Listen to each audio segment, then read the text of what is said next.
US presidents might have reignited war with North Korea on more than one occasion in the recent past. That's according to an explosive new book claiming to expose the Donald Trump administration on several counts, but also including how close the current American president has come to endangering Washington's relationship with South Korea.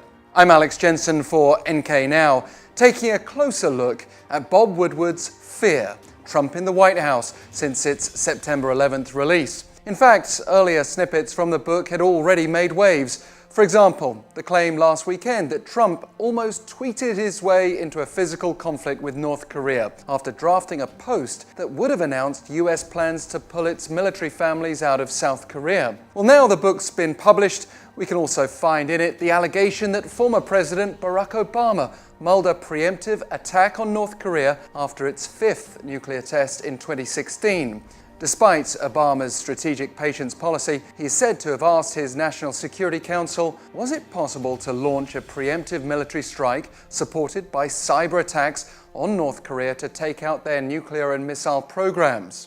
He was apparently convinced otherwise by the realization of how difficult it would be to achieve without provoking a war. If true, the big difference between Trump and his predecessor is that the current president has mulled such questions via social media. We don't need a book to remember his famous fire and fury threat over Twitter in 2017. Indeed, Trump's supposed reckless style may have been a key factor in bringing North Korea round to denuclearization talks. But surely he would be wise enough to stay close to South Korea to ensure a united front. Sadly, the book also alleges that Trump's not a fan of South Korean President Jae-in, who's now supposed to be the mediator between the US and North Korea. Woodward claims that Moon insisted trade and security were intertwined when Trump continued to accuse Seoul of ripping off the US in both military and free trade terms. So this is a book that raises serious concerns about both the spectre of war and Trump's attitude, where Obama's caution prevailed. We should point out that Trump claims the book belongs in the fiction section. Woodward